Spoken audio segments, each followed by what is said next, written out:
ne serions pas les mêmes s'il n'y avait pas eu ça. Ici, on est entouré par l'art. Et il s'était fait aménager une pièce à laquelle on accède par un passage secret.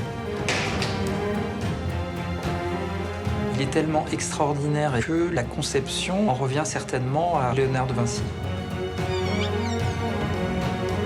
Il y a dans ce monument l'idée de parler avec l'au-delà.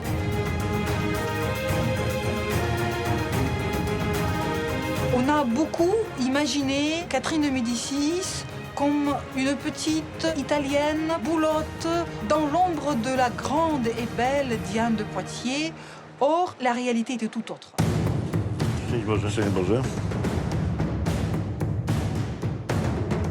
À chaque fois que je rentre ici, je ressens quelque chose de particulier.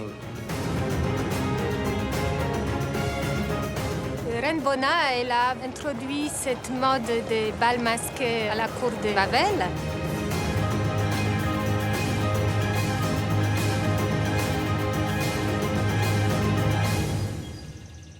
Nous sommes à Florence, en Italie, pour ce nouvel épisode du Grand Tour. Un Grand Tour qui va nous emmener sur les traces de la Renaissance italienne. Nous verrons comment cette Renaissance a marqué de son empreinte l'Europe, et notamment deux pays. La France, avec François Ier et Catherine de Médicis, et la Pologne, avec la reine Bona. Alors nous allons aller de Florence à Cracovie, en passant par Fontainebleau, Chambord, Chenonceau, et première étape de ce Grand Tour, Florence.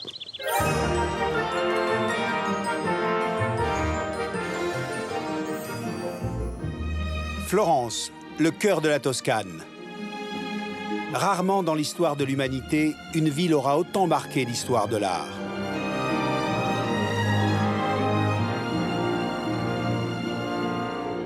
Florence est le berceau de la Renaissance. Au XVe siècle, la cité florentine est une ville riche et influente. Pour montrer leur puissance, les princes de l'époque sont prêts à dépenser des fortunes. Ils élèvent les plus beaux monuments et s'entourent des meilleurs artistes. Les palais, les places, les édifices religieux témoignent de leur génie. Florence devient alors l'une des plus belles villes du monde, une ville sublimée par l'esprit de la Renaissance.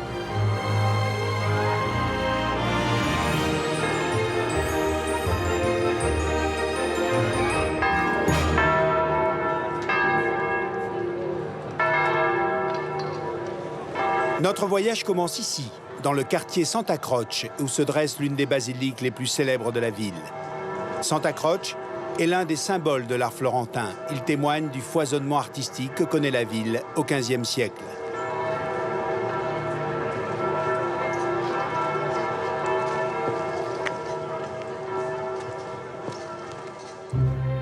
La basilique est devenue au fil du temps le panthéon des personnalités des arts et des sciences de Florence.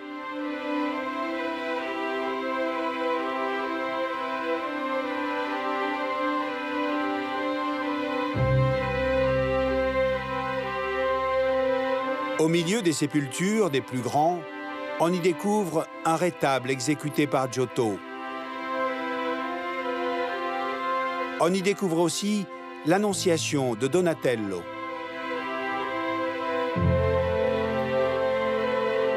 Ici sont enterrés Galilée, le compositeur Rossini,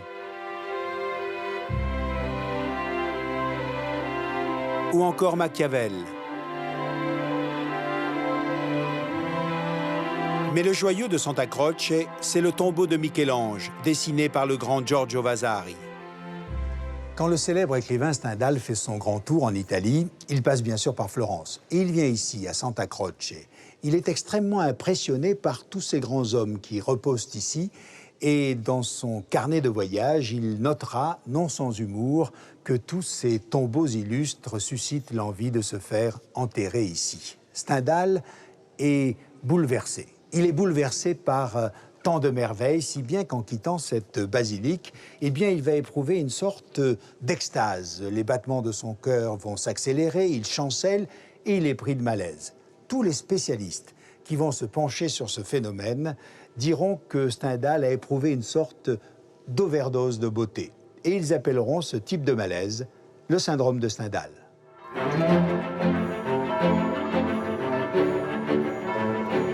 Si Florence est l'expression par excellence du génie artistique, elle le doit à une famille, les Médicis.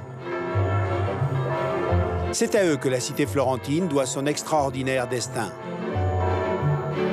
Ils sont aujourd'hui encore considérés parmi les plus grands mécènes de tous les temps.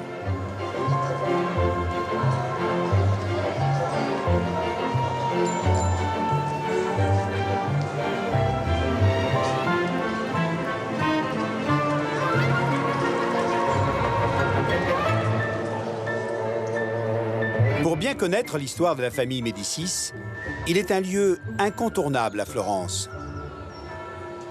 C'est le palais Médicis Riccardi.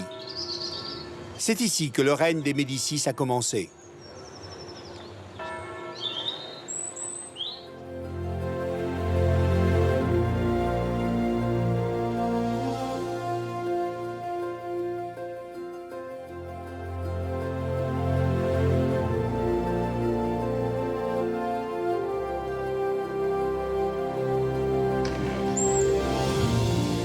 Aujourd'hui, dans la chapelle des Mages, on peut découvrir une fresque datant de cette époque, le cortège du roi mage Gaspard.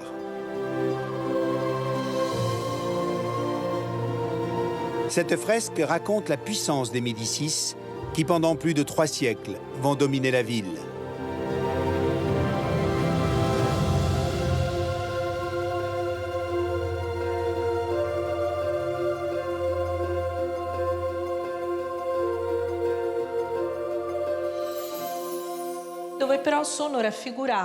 Ici sont représentés plusieurs membres de la famille Médicis. C'est le premier exemple de propagande politique chez les Médicis. Sur le cheval blanc est représenté Laurent le Magnifique quand il était enfant. Derrière lui se trouve son père, Pierre, sur l'autre cheval blanc, et son grand-père comme l'Ancien. Ils sont représentés dans la fresque comme de riches marchands, des hommes de pouvoir au sein de la ville.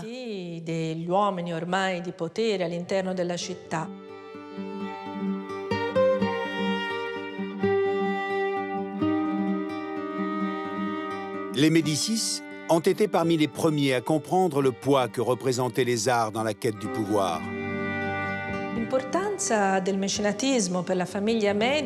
L'importance du mécénat pour la famille Médicis est due à 2 facteurs. D'un côté, leur goût personnel et traditionnel pour les belles choses, pour l'art, la peinture et la musique.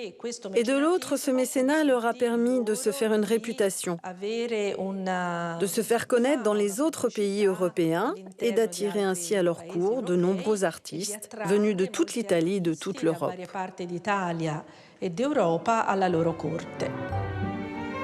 Les Médicis sont sortis de l'anonymat grâce à un homme, Giovanni de Médicis, banquier de son état.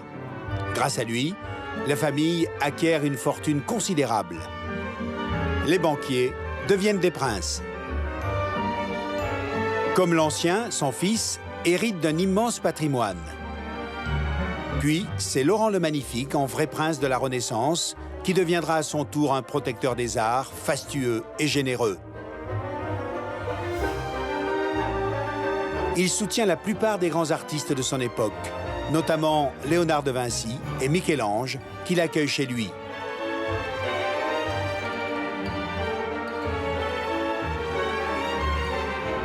Pendant plus de 3 siècles, les Médicis vont occuper toutes les places stratégiques de la société italienne.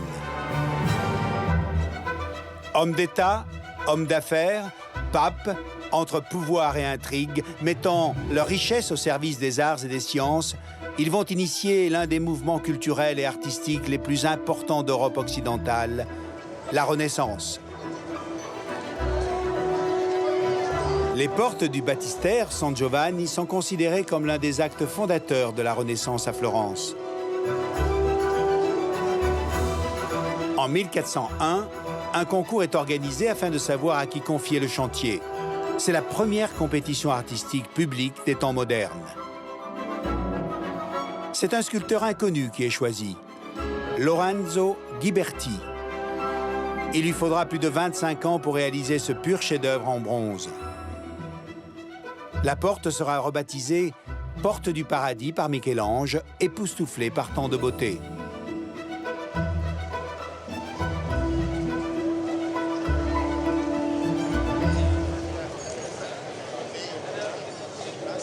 Aux côtés de Ghiberti, un autre candidat, Filippo Brunelleschi, s'est présenté. Mais son projet n'a pas été retenu. Brunelleschi est sculpteur, mais aussi architecte. À la suite de cet échec, il part pour Rome et découvre la magie des ruines antiques. À son retour, il est l'un des premiers à réinventer l'organisation de la ville.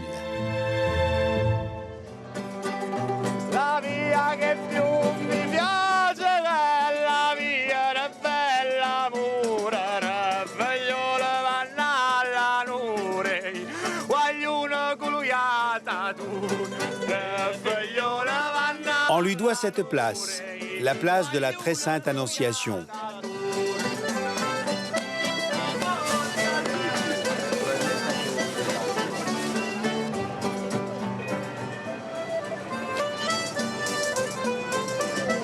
Sur cette place, Brunelleschi construit un hôpital, l'hôpital des Innocents. C'est le premier orphelinat d'Europe.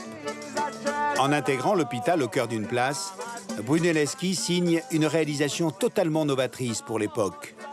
C'est ici que Christian de Porzampar, l'un des plus grands architectes français, m'a donné rendez-vous pour évoquer le génie des Brunelleschi. Alors ici, c'est presque une naissance. Il y a quelque chose de magique. Tout d'un coup, dans le lacis des rues médiévales, on arrive sur un endroit de pureté, de lumière. Il a fait quelque chose de nouveau, de plus léger. Il y a une obsession de se démarquer du roman et du gothique, hein, très important, parce que le roman et le gothique, c'est les peuples du Nord. Et donc, il faut trouver quelque chose qui soit nouveau et qui soit florentin. Donc, c'est une sorte de nouvelle synthèse. Ils ne se rendaient pas compte, peut-être qu'ils étaient en train de construire quelque chose qui va marquer la Renaissance, c'est-à-dire que nous ne serions pas les mêmes s'il n'y avait pas eu ça. Ça, c'est une grande première. Et vous imaginez toutes les villes européennes qui ont fait des places? C'est fondamental, même dans notre façon de vivre, d'imaginer la ville. On a l'impression que Brunelleschi, avec cet hôpital des Innocents, sculpte l'espace extérieur. Oui, c'est exactement ça. Il introduit cette idée que l'architecture ne fait pas que des intérieurs, et pas que des façades. Elle fait un véritable espace à ciel ouvert. Ça, c'est une grande première. Et là, Lao-Tse dit, ma maison, ce n'est pas le toit, ce n'est pas le sol, ce n'est pas les murs, c'est le vide entre ces choses, car c'est là que j'habite. Filippo Brunelleschi est non seulement l'un des premiers à imaginer une place au cœur de la ville, mais il est surtout le créateur du dôme. Le dôme, c'est la coupole de la cathédrale Santa Maria del Fiore et l'une des plus grandes cathédrales du monde. Il domine la cité florentine.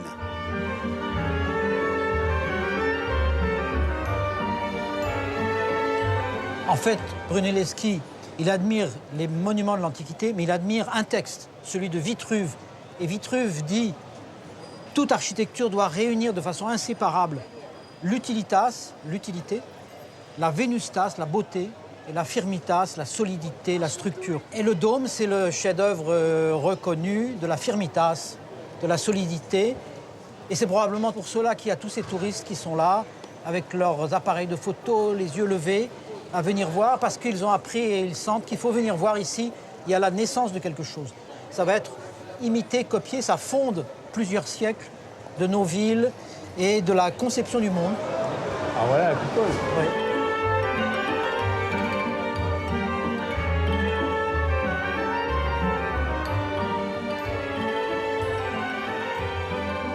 Les dimensions de cette cathédrale témoignent de l'ambition de la cité. Mais pendant plus d'un siècle, Santa Maria est restée une construction à ciel ouvert. Comment faire pour hisser une coupole sans peser sur l'édifice? Un concours est lancé et cette fois, c'est Brunelleschi qui le remporte. À l'époque, les moyens techniques ne permettent pas de couvrir un trou de 45 mètres de diamètre. Brunelleschi doit donc résoudre une véritable énigme. Il décide de poser des armatures en bois et de construire un cerclage de pierres. Pour assurer une stabilité optimale, il dispose les pierres en arêtes de poisson. Enfin, il donne au dôme une forme légèrement pointue, ce qui offre une meilleure répartition du poids. Sa théorie s'appuie sur celle de l'œuf. Selon lui, un œuf, quand on appuie dessus, ne casse pas. Les travaux vont durer 16 ans. Mais à la mort de Brunelleschi en 1446, le projet est inachevé. Il manque un clocheton. Grâce à sa formation de scientifique, Brunelleschi va pour la première fois dans l'histoire de l'architecture laisser des plans, des dessins détaillés.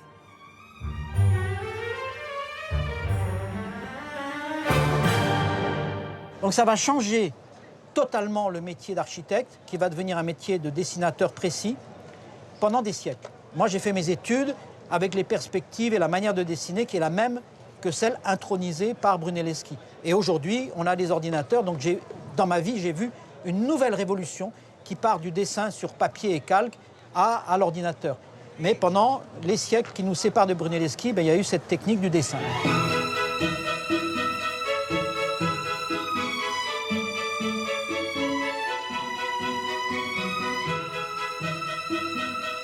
Si les portes du baptistère et le Duomo ont fait la gloire de Ghiberti et de Brunelleschi, Florence voit éclore également le génie de Botticelli,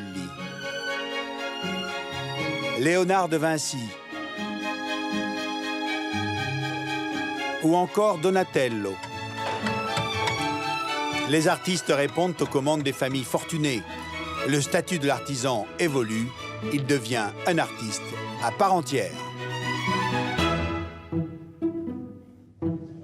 Et il y a à ce sujet une anecdote réjouissante de Donatello qui va donner une leçon à un marchand apte à négocier des haricots mais pas du tout des œuvres d'art. Donatello a réalisé pour ce marchand génois une statue.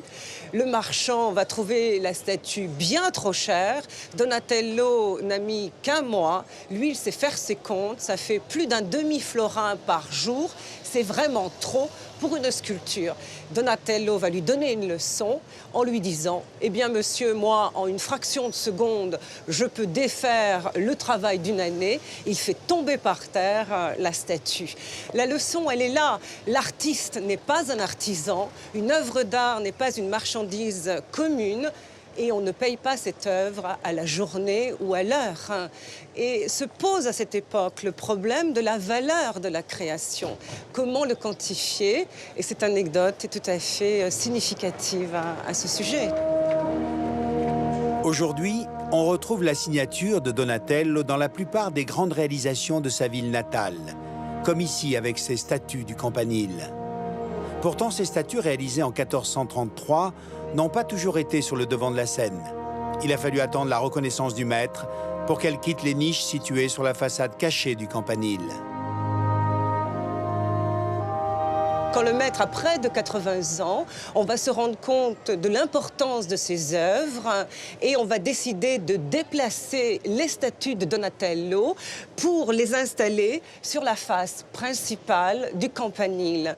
C'est un hommage remarquable que la ville rend à Donatello, qui montre la lucidité des Florentins sur la valeur de leurs artistes et l'importance de l'art de ces artistes. S'il fut un artiste exceptionnel, Donatello fut en revanche un piètre gestionnaire. Comme de Médicis le prit sous sa protection, permettant à l'artiste de créer sans se soucier des lendemains.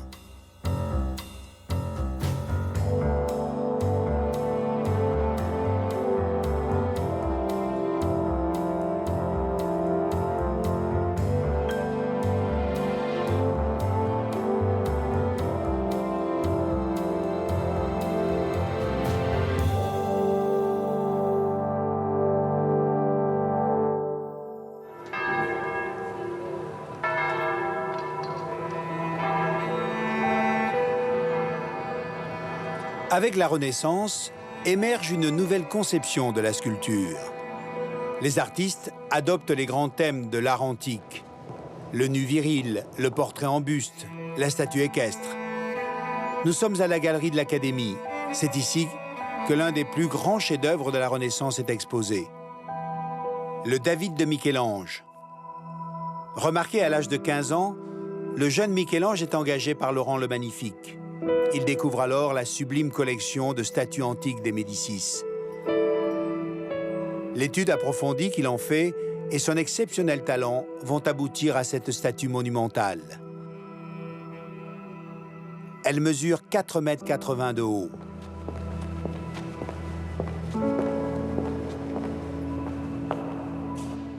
David, c'est l'une des œuvres majeures de Michel-Ange. Il a 30 ans quand il la réalise. Il passe 3 ans de sa vie à sculpter un seul et même bloc de marbre. David contre Goliath, ça a été longtemps l'emblème de la ville de Florence. Ça aurait pu être Hercule, Apollon ou Adam, c'est la quintessence de l'homme. Et malgré la sensualité qui se dégage de ce personnage, eh bien Michel-Ange va lui donner une force considérable. Regardez cette main, elle paraît disproportionnée par rapport à l'ensemble du corps. On dit que c'est la main de Michel-Ange, la main du sculpteur, la main du génie créateur, de la force et de la puissance de la ville de Florence par rapport au reste du monde.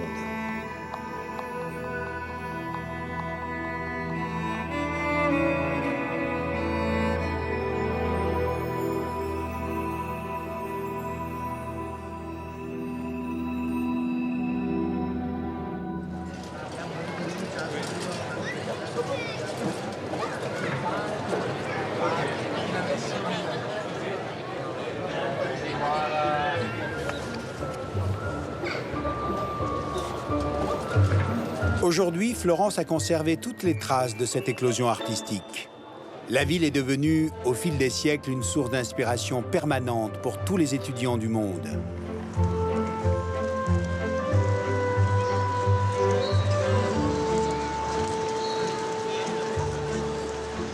Je vous emmène place de la Seigneurie. Historiquement, c'est le cœur politique de la ville. Mais la Seigneurie, c'est surtout un lieu de promenade culturelle pour les Florentins. La profusion des œuvres y est unique.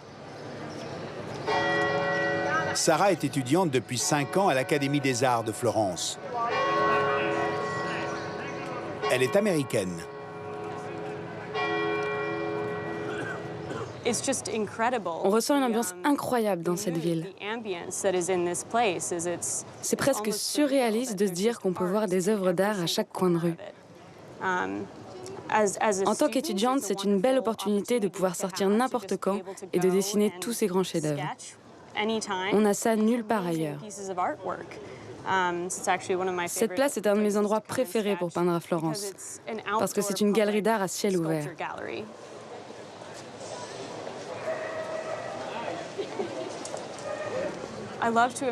J'adore imaginer que pendant la Renaissance, les artistes comme Michel-Ange, Léonard de Vinci ou encore Brunelleschi et Donatello ont marché sur ces mêmes places.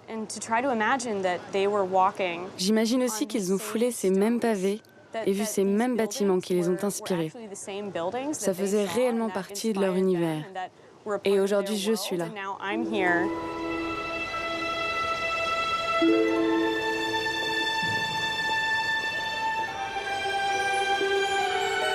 Sarah ne puise pas seulement son inspiration dans les ruelles de Florence. Un autre lieu privé cette fois l'émerveille au quotidien, son appartement d'étudiante.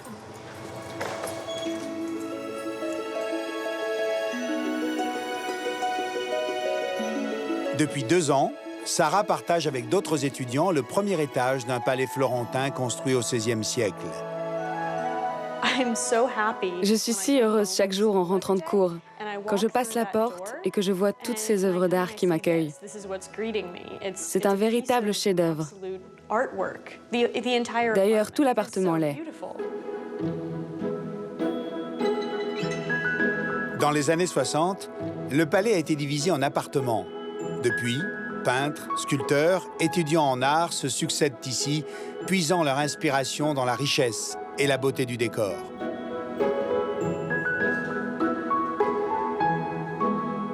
Oh Sara, ciao. Come stai? Bene. Ma cosa stai facendo? Bellino? Sì? Sì, sì. Chi è? Una mia amica. Ah, bello. E quali colori stai usando? Ma giallo, indiano, rosso, ocra. Un po' di verde? Un po' di... No. Vermiglione per le ombre o... Sì. Quand j'ai découvert cet appartement grâce à un ami, j'avais du mal à croire qu'on pouvait habiter dans ce genre de lieu. C'est tellement beau. C'est presque irréel. Pour moi, qui suis américaine, ça ressemble plus à un musée. Ce qui est incroyable, c'est que ce n'en est pas un, justement. C'est toujours vivant. Il y a encore des artistes qui y vivent, y travaillent, y organisent des fêtes et des concerts. C'est pour moi une expérience incroyable. Mi faccio la zuppa. Sì, con comunque è buona. Vabbè, non è brava con qualche cosa. À la Renaissance, toute famille aristocratique se doit de posséder un palais à l'image de celui des Médicis. Les palais ont des allures de forteresse. Ils ne sont pas conçus pour exprimer la gloire d'un homme, mais pour mettre en avant la stabilité d'une famille.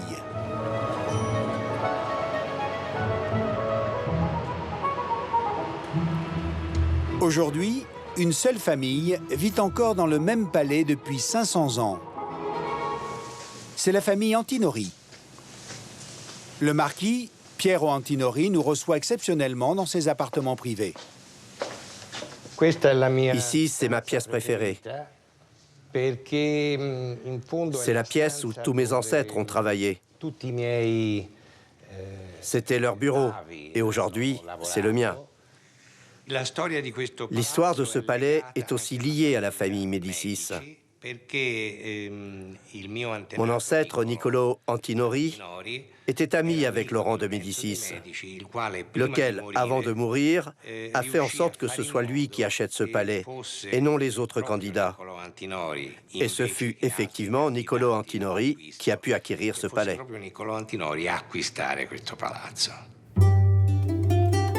Si les membres de la famille ont voulu conserver ce palais à travers les siècles, c'est pour respecter la volonté de leurs ancêtres.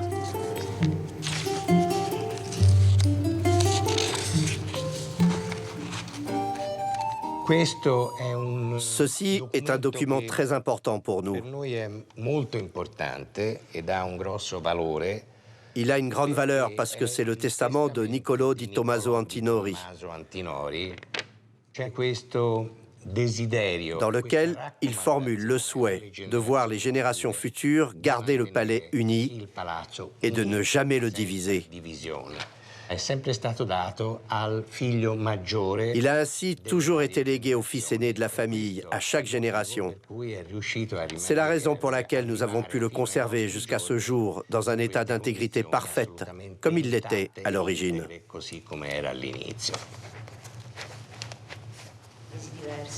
Le marquis Antinori est aujourd'hui à la tête d'un empire viticole créé en 1385, un empire qu'il dirige avec ses 3 filles. È stato una ottima annata, direi. Buono, io ho preso un po' di Magnum per caso. E infatti penso che invecchierà anche molto bene. Sì.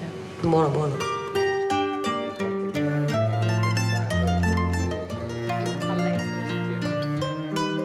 Allegra, Alessia et Albiere Antinori ont toujours vécu ici.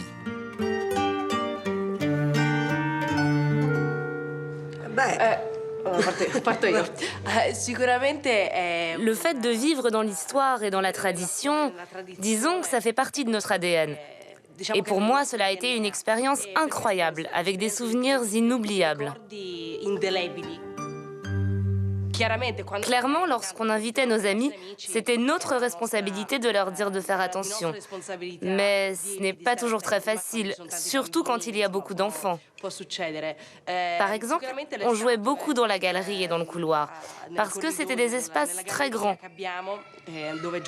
Mais il y avait toutes ces statues autour desquelles les enfants jouaient. Il y avait donc bien un risque qu'il leur arrive quelque chose.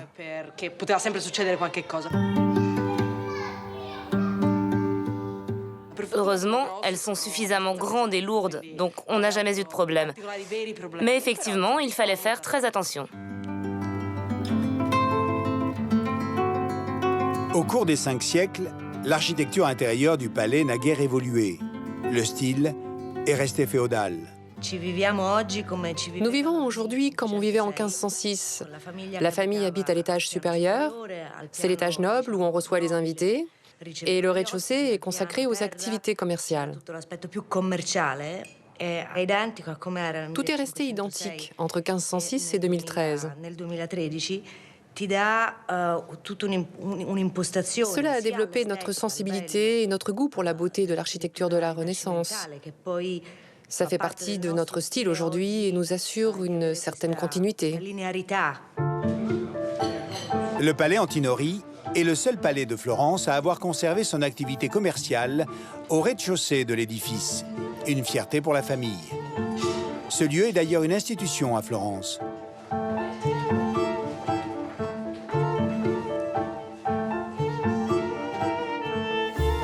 À la Renaissance, cette petite trappe permettait de vendre le vin directement aux clients.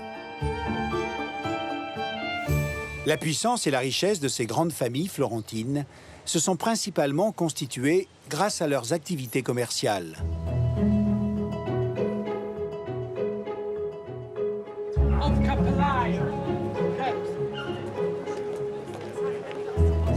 Dans le quartier de l'Oltrarno, on découvre un autre visage de la ville, celui des anciens métiers et des traditions.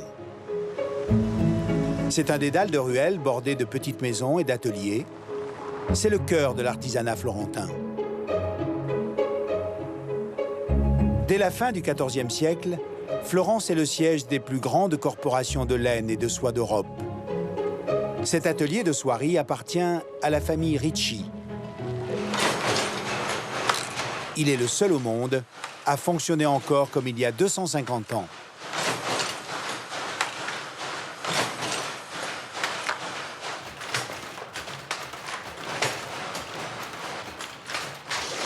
Allora, quanto siamo qui? 16,5. È una stoffa difficile, no? Molto difficile. È pesante la tessera. Si sta comprando un po' di fili perché siamo vicini, si va bene. Sì. È stato ripreso da un affresco nella cappella dell'Istrice a Siena. Andrà sui muri di una cliente particolarmente importante.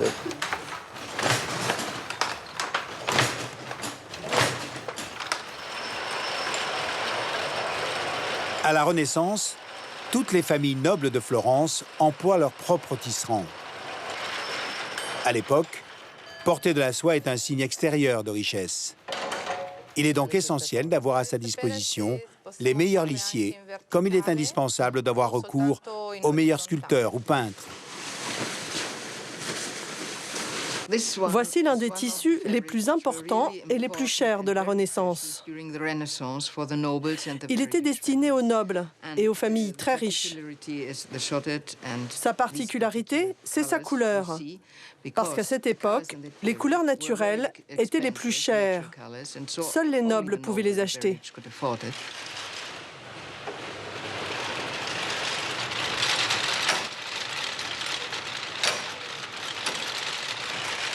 Dans un coin de l'atelier, nous découvrons une machine unique au monde. Elle a été imaginée par le grand Léonard de Vinci. Pendant des siècles, l'idée est restée couchée sur le papier. Ce n'est qu'au XVIIIe siècle que la machine a été construite à partir des plans du maître. Il observait les ouvriers qui tissaient et il cherchait continuellement à améliorer leur travail. Son invention était simple, mais c'était une idée géniale pour avoir les fils alignés comme on peut le voir ici. C'était vraiment parfait. C'est la seule machine jamais réalisée ainsi et on continue de l'utiliser tous les jours. Léonard de Vinci, c'est l'homme de la Renaissance par excellence, capable de créer et d'inventer à l'infini. Peintre, sculpteur, architecte, Léonard était un génie visionnaire, un inventeur trop en avance sur son temps pour que tous ses projets puissent être réalisés. Cette passion de la connaissance, Léonard de Vinci va l'exprimer aussi dans le domaine des sciences. Malgré la réprobation de l'Église, il dissèque des corps humains afin de mieux comprendre comment l'homme fonctionne. Il a laissé plus de 200 planches anatomiques extrêmement précises pour l'époque. Il est le premier à dessiner correctement les courbures de la colonne vertébrale et des côtes, la position exacte du bassin. Mais il a laissé beaucoup plus encore en Europe. Nous y reviendrons.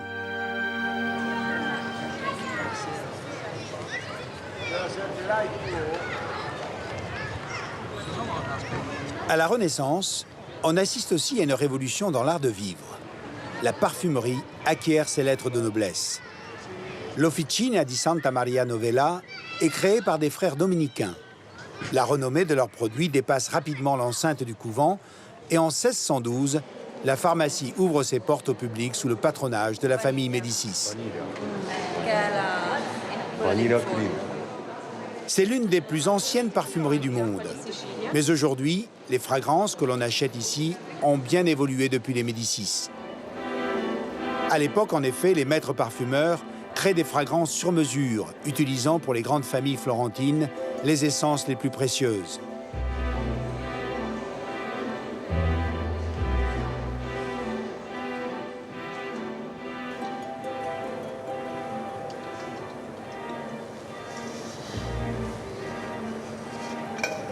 Sileno Celoni est maître parfumeur.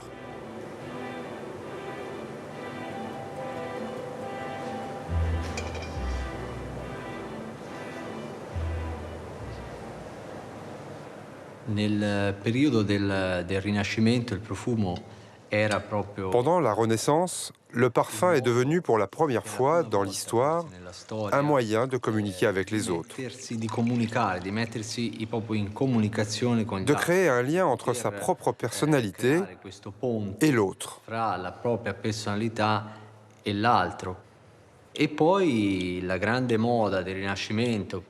Ensuite, la grande mode à la Renaissance a été de parfumer les gants. Et pourquoi les gants? Parce que la main est le seul point de contact qu'il pouvait y avoir entre l'homme et la femme quand ils se saluaient. Puis on s'est passionné pour les parfums et pour ce geste extrêmement sensuel. Les maîtres parfumeurs florentins connaîtront un grand succès. Certains quitteront d'ailleurs l'Italie pour s'installer en France, et notamment à Grasse. Retour sur la place de la Seigneurie. Le Palazzo Vecchio fut pendant longtemps le lieu de pouvoir des Médicis. Aujourd'hui, c'est l'hôtel de ville de Florence.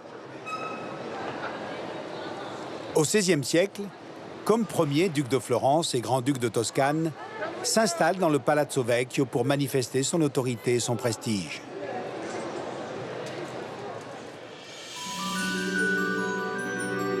Comme premier souhaite alors remodeler complètement à l'intérieur. Il pense tout d'abord confier les travaux d'embellissement à Michel-Ange ou à Léonard de Vinci. C'est finalement Giorgio Vasari qui sera choisi.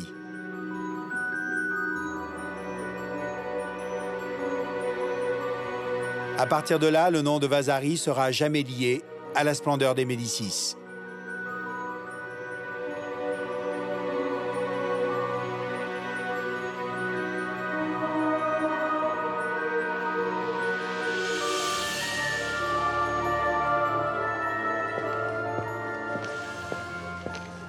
En opposition au gigantisme de cette salle, je voudrais vous montrer une autre pièce de ce Palazzo Vecchio, beaucoup plus petite celle-ci.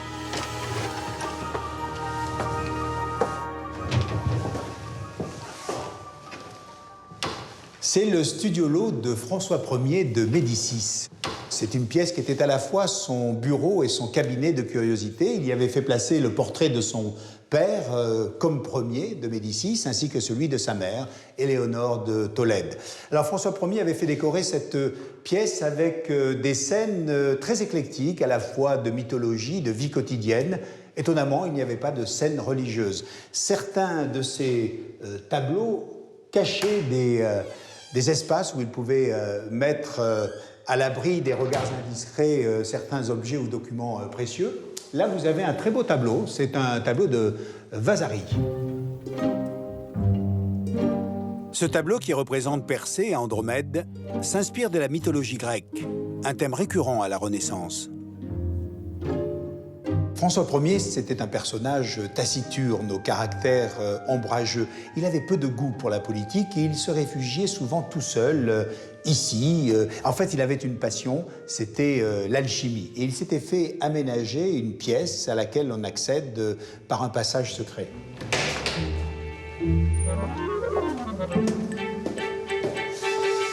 Voilà cette pièce dans laquelle il faisait ses expériences d'alchimie.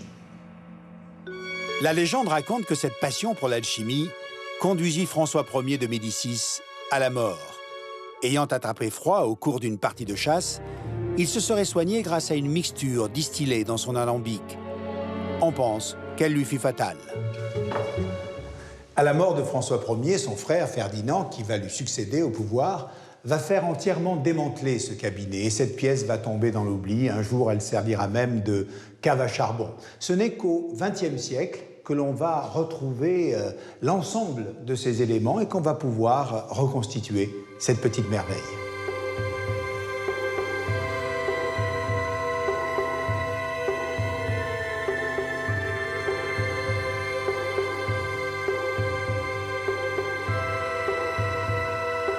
Mais Giorgio Vasari est surtout l'auteur de l'un des lieux les plus étonnants de Florence, le corridor de Vasari. Il relie deux palais, le Palazzo Vecchio, situé au cœur de la ville, et le Palais Pitti, la nouvelle résidence des Médicis, sur l'autre rive du fleuve Arno.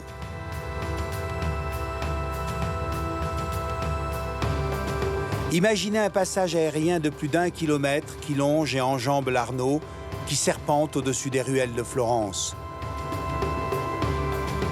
Ce corridor, c'est Côme Ier qui l'a commandé en 1565.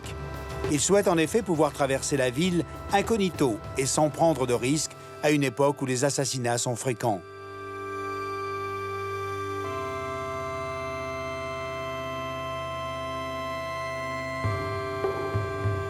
C'est Éléonore de Tolède, la femme de Côme Ier, qui en 1549 rachète le palais Pitti construit au siècle précédent par un banquier florentin.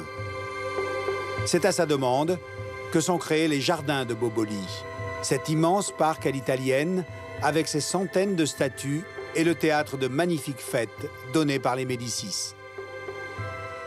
Le jardin de Boboli, c'est un des jardins les plus célèbres de Florence. Il est l'œuvre de la famille Médicis. Cette dynastie, finalement, aura accompagné, développé, magnifié la Renaissance italienne.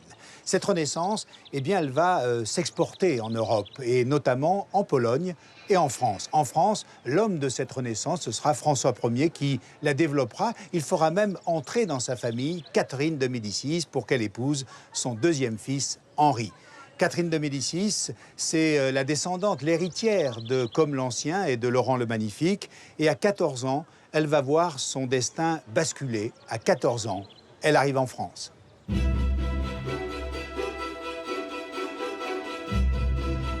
Catherine de Médicis arrive tout d'abord à Marseille. C'est dans cette ville que son mariage est célébré. Il a lieu dans un palais en bois spécialement construit pour l'événement en présence de son oncle, le pape Clément VII. Après les noces, Catherine de Médicis et son époux Henri rejoignent Fontainebleau.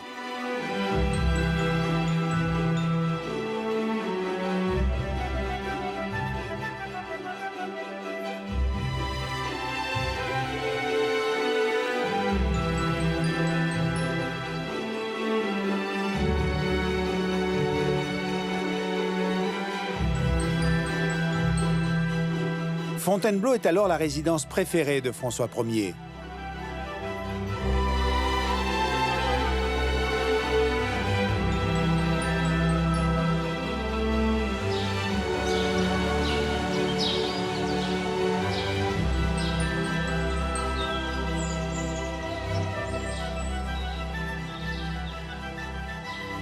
Le château est en plein chantier, car à la faveur des guerres d'Italie, François Ier a découvert la Renaissance italienne et souhaite faire de Fontainebleau une nouvelle Rome.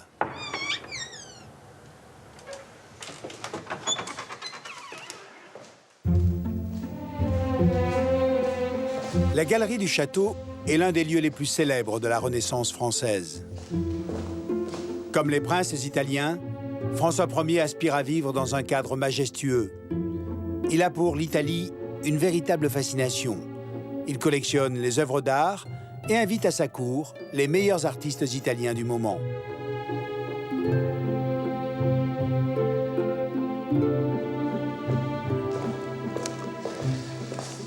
Le décor de cette galerie est très impressionnant. Il témoigne à la fois de la créativité artistique de la Renaissance, avec tous ces artistes italiens qui viennent ici montrer leur savoir-faire, comme Rosso ou le Primatis, très influencés par Michel-Ange.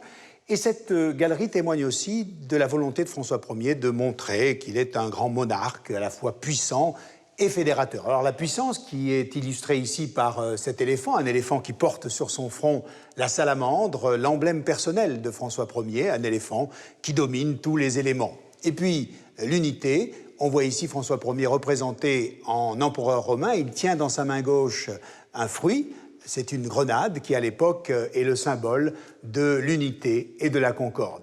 François Ier adore cet endroit, il aime s'y promener, il s'y sent bien, il s'en est réservé l'usage, il garde la clé et quand il reçoit des invités de marque, eh bien, il fait lui-même la visite, il commente chaque fresque l'une après l'autre, démontrant ainsi qu'il est un grand monarque, un grand homme d'État et surtout un grand mécène.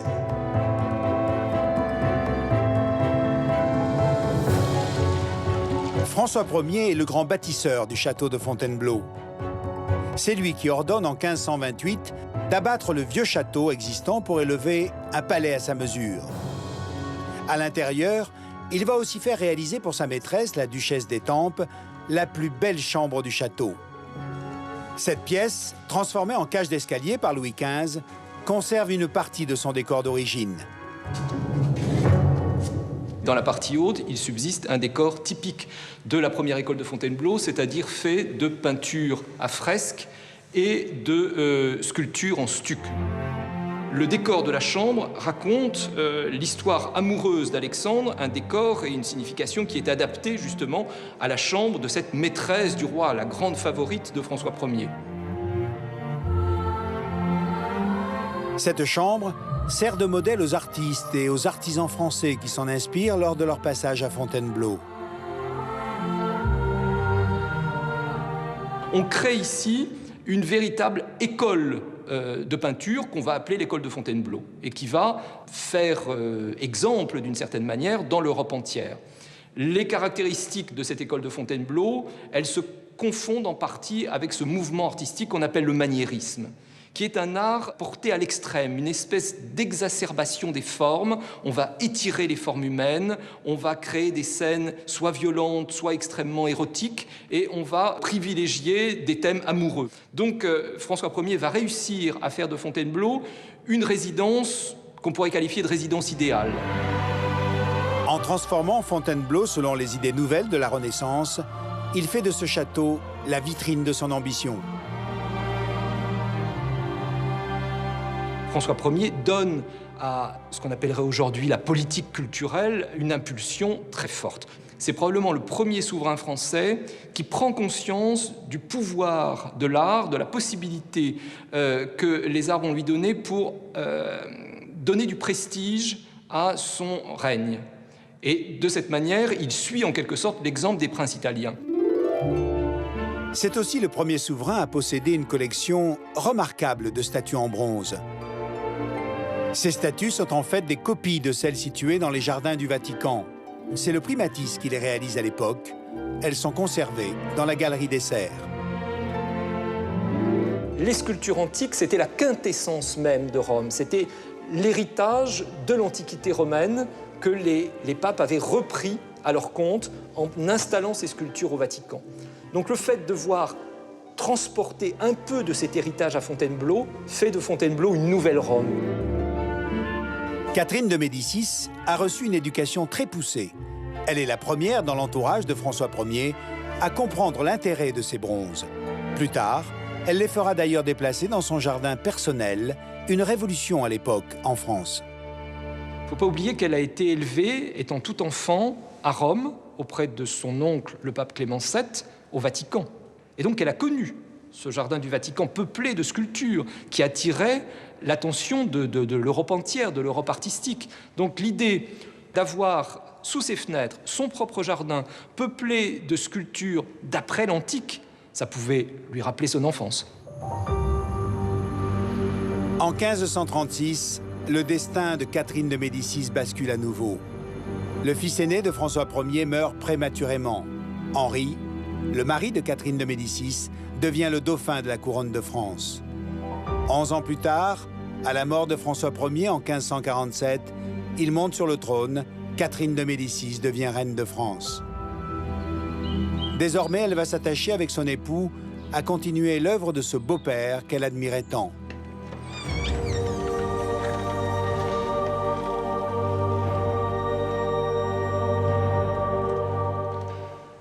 À la mort de François Ier, les travaux du château de Fontainebleau ne sont pas achevés et ce sont Henri II, son fils, et Catherine de Médicis qui les termineront et qui mèneront jusqu'au bout la réalisation de cette magnifique salle de bal ornée de scènes antiques, ornée également des emblèmes du roi Henri II. Un de ces emblèmes, c'est le croissant de lune, là il y en a 3, et le chiffre du couple royal. Ce chiffre, il est constitué des 2 C entrelacés de Catherine de Médicis et du H d'Henri II, un chiffre qui, vous le voyez, de façon très ambiguë, forme également un D, le D de Diane de Poitiers, la maîtresse du roi, et la grande rivale de Catherine de Médicis. Dans cette salle de bal, Catherine de Médicis et Henri II ont donné des fêtes magnifiques, l'occasion à l'époque d'arborer toilettes et bijoux. Et à propos de bijoux, eh bien, en juin 2012, une équipe d'archéologues départementaux a trouvé, en menant des investigations, 3 petites merveilles. Tout d'abord, cette minuscule croix, c'est une croix reliquaire avec une médaille de pèlerinage, et puis au centre, une épingle à cheveux. Et cette épingle à cheveux a appartenu à Catherine de Médicis. On y retrouve les 2 C entrelacés, incrustés d'émail, vert et blanc, les 2 couleurs de Catherine de Médicis. Une petite pièce, mais une pièce exceptionnelle.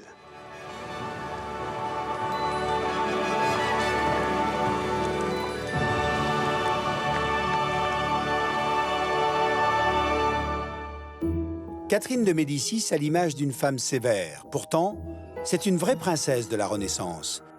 Elle aime la mode, une mode luxueuse qui vient d'Italie. Des spécialistes italiens s'établissent à Lyon, à Paris, à Tours, pour former les artisans français. Conquise par cette élégance, la cour de France adopte cette nouvelle mode. Nathalie Aran est costumière de théâtre et de cinéma. La période de la Renaissance est sa spécialité. Est-ce que ça va? Je peux serrer? Vous pouvez la fermer comme il faut. On va mettre les différentes manches. François Ier et Catherine de Médicis ont sans doute fait venir d'Italie de très belles soieries, puisque c'était la spécialité de ce pays à cette époque-là. En fait, ces costumes sont constitués de différents éléments. On pouvait très bien changer les manches pour renouveler la robe sans toutefois changer tous les éléments.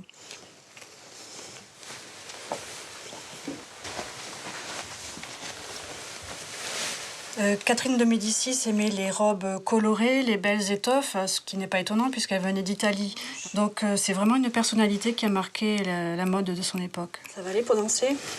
Ce qui me plaît dans la mode Renaissance, c'est le travail, le savoir-faire des artisans de tous les corps de métier qui étaient appelés à créer ce genre de robe pour mettre les femmes en valeur. Il y a à la fois un gros travail sur les tissus, la dentelle, la broderie, le travail des bijoux, l'orfèvrerie, etc. Sous le règne d'Henri II et de Catherine de Médicis, la danse et la musique font partie des plaisirs de la cour. Magnifique. Aujourd'hui encore, des bals en costume sont régulièrement organisés au château de Fontainebleau.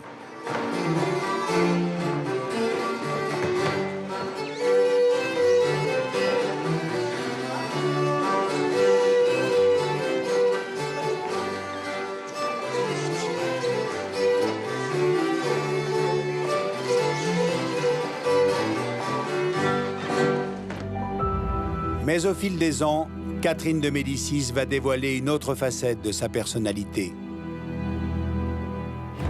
Catherine est superstitieuse.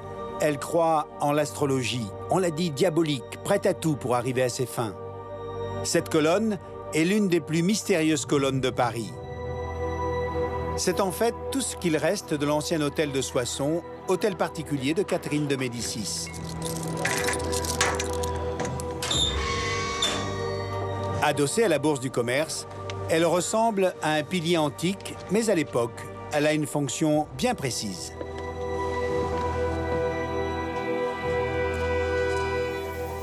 Nous sommes dans la colonne du palais de la reine Catherine, là où, d'après la légende, elle se rendait avec ses astrologues pour consulter les astres et regarder les étoiles. Nous ne pouvons pas monter parce que l'escalier est dangereux, donc nous allons passer par les toits de la bourse de commerce pour voir la colonne de près. Pour atteindre la plateforme de cette colonne, il faut gravir 147 marches.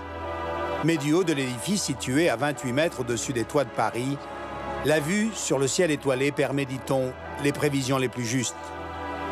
À cette époque, les médecins sont formés à l'astrologie. On pense que chaque partie du corps humain est liée aux étoiles et qu'en connaissant l'influence des étoiles sur le corps, on peut éloigner les maladies. La légende qui fait d'elle la reine noire veut qu'elle se soit servie des étoiles pour résoudre un problème important de sa jeunesse, c'est-à-dire que Catherine de Médicis n'arrive pas à avoir d'enfants. Et on pense qu'elle s'est servie de ces magiciens astrologues qui auraient préparé des filtres magiques, des potions qui lui auraient permis de tomber enceinte. En 12 ans, Catherine de Médicis donnera finalement naissance à 10 enfants. Parmi ses conseillers, celui qui a toute sa confiance, c'est Cosimo Ruggeri. Il est florentin et c'est elle qui le fait venir à la cour de France. Ruggeri est sans doute le plus rocambolesque des astrologues de l'entourage de Catherine de Médicis et il devient assez vite un proche d'Henri II et aussi l'un des conseillers de Catherine de Médicis et peut-être aussi un espion. En gagnant la confiance de Catherine de Médicis, Cosimo Ruggeri est au cœur des secrets d'État. C'est un homme que l'on craint, mais que l'on respecte aussi pour ses étonnantes prophéties. Cosimo Ruggeri aurait prédit à Catherine de Médicis qu'elle serait morte près de Saint-Germain. Et comme le palais des Tuileries se trouve encore aujourd'hui près de l'église de Saint-Germain-l'Auxerrois, donc Catherine décida de s'éloigner de cette église.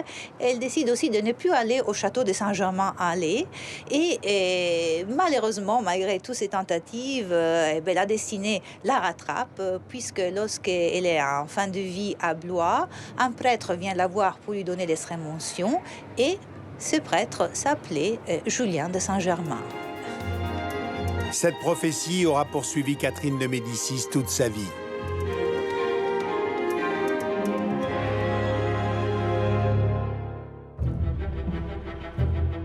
À la Renaissance, la cour royale est encore itinérante, comme au Moyen-Âge. Pour le souverain, ces voyages permettent de récolter l'impôt, d'effectuer les pèlerinages dans les différents sanctuaires du royaume, de mieux connaître le pays et surtout de resserrer les liens entre le monarque et ses sujets.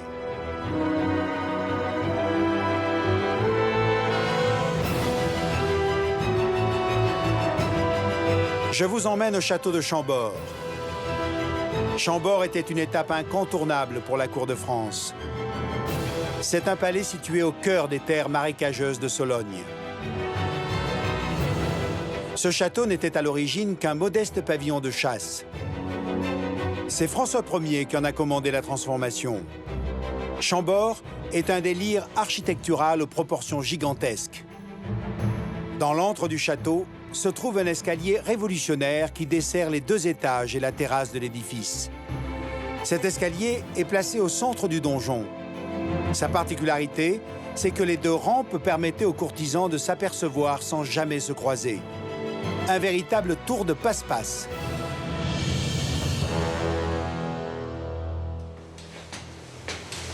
Patrick Ponceau est architecte en chef des monuments historiques. Il est tellement extraordinaire et hors norme que le point de départ, la conception, en revient certainement au grand génie de la Renaissance qui est Léonard de Vinci. Dans l'œuvre de Léonard de Vinci, aucune création architecturale n'a dépassé le stade de l'esquisse. Chambord serait donc la seule œuvre et l'ultime testament artistique de ce génie de la Renaissance italienne. On n'en aura jamais la preuve puisqu'il est mort avant le démarrage du chantier, mais on imagine mal que François Ier ait déployé des trésors d'imagination et des trésors tout court pour faire venir Léonard de Vinci et qu'il se soit contenté de l'installer à côté d'Amboise, simplement pour avoir le plaisir de l'avoir à côté de lui. François Ier est tout juste âgé de 25 ans quand il décide l'agrandissement du château. Cette demeure, c'est l'occasion pour lui de donner au monde le témoignage spectaculaire de sa passion pour l'architecture.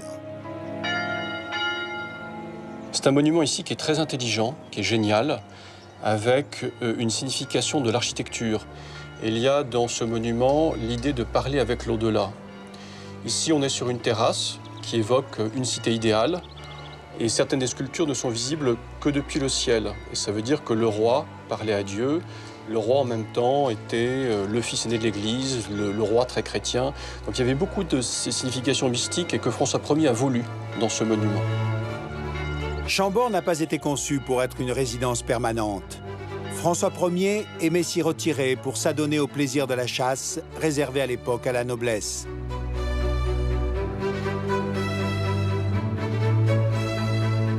François Ier et Catherine de Médicis, avec ce qu'on appelait la petite bande, partaient chasser dans une forêt qui a la taille à peu près de Paris intramuros, donc 32 km de murs, le boulevard des Maréchaux, 32,5 km. Et ça venait d'Italie, cette idée d'avoir un grand domaine autour du château. Finalement, François Ier ne séjourna que très peu au château de Chambord, le laissant vide de meubles et d'habitants après chaque passage. Henri II et Catherine de Médicis poursuivront la tradition de la chasse à courre. L'équitation prend alors une autre dimension. C'est la naissance de l'équitation moderne.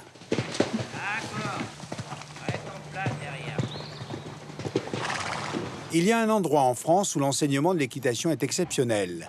C'est le Cadre Noir de Saumur. Ici, on y enseigne le dressage Renaissance. Swing, bonjour mon bonhomme. Tu viens dormir? Oui. Oh, tu as bien dormi. Jean-Jacques Boisson est maître écuyer au Cadre Noir.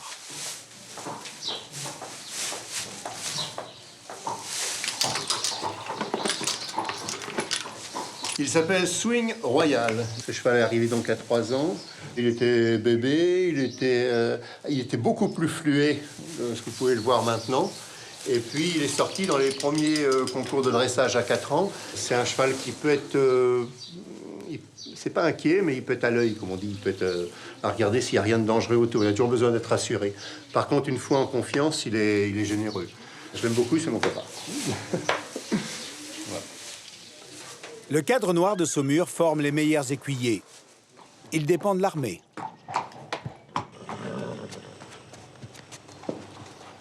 Bonjour Patrice, vous permettez? Je vous en prie. Merci.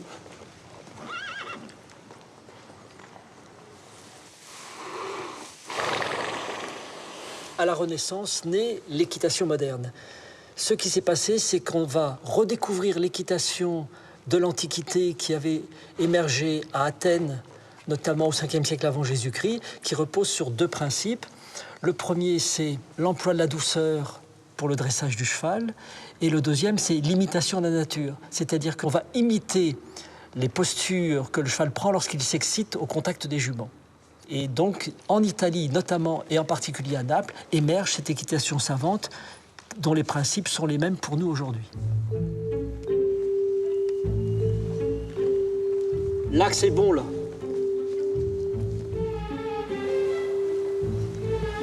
C'est bon, ça.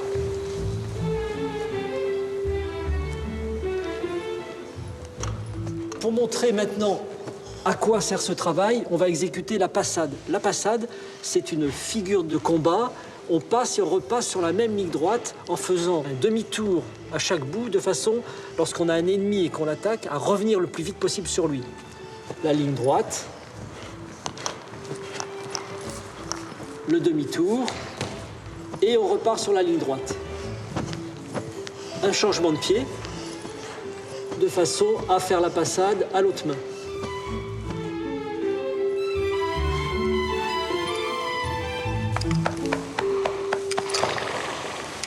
si on demande à un piéton de sauter d'un pied sur l'autre, c'est facile. On lui dit maintenant, tu t'accroupis. Et tu fais la même chose sur place. Ça, c'est difficile. C'est ce qu'on demande au cheval. C'est le même exercice, c'est le même effort, mais il fait 500 kilos. Donc c'est un exercice à travailler qui prend évidemment beaucoup de temps. À la Renaissance, monter à cheval devient un art dans lequel excelle Catherine de Médicis. Catherine de Médicis était une remarquable cavalière. Et si on lui applique la métaphore du pouvoir qui dit que celui qui maîtrise son cheval en douceur maîtrise aussi le gouvernement des hommes, on peut penser que sa formation équestre en Italie a fait d'elle vraiment une femme de pouvoir. Cet art du dressage, aujourd'hui réputé dans le monde, est arrivé chez nous grâce aux gentilshommes français qui, à l'occasion de leur grand tour, en Italie, se sont instruits dans les académies équestres.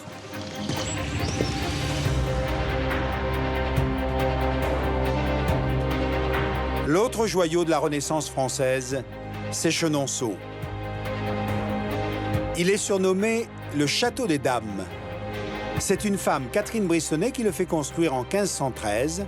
Par la suite, de nombreuses femmes en seront propriétaires.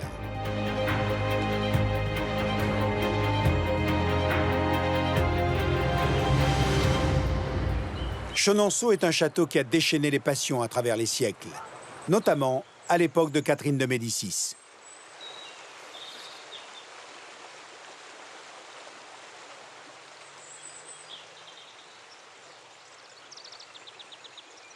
Ce château est au centre d'une querelle. En effet, François Ier l'a promis à Catherine de Médicis. Or, lorsque son époux, Henri II, monte sur le trône de France, il l'offre à sa maîtresse, Diane de Poitiers. Catherine en est profondément bouleversée, terriblement blessée. Mais la vengeance est un plat qui se mange froid, elle est intelligente, elle ne dit rien. Et lorsque son époux, Henri II, meurt, eh bien, elle reprend immédiatement à Diane de Poitiers ce château, elle s'y installe, elle le transforme, on va le voir. Arrêtons-nous un instant sur la personnalité de Diane de Poitiers. Diane de Poitiers et Catherine de Médicis n'ont pas toujours été rivales. À son arrivée en France, c'est Diane qui accueille la jeune Catherine, âgée de 14 ans à peine, et guide ses premiers pas à la cour. En effet, les deux femmes ont des liens de parenté.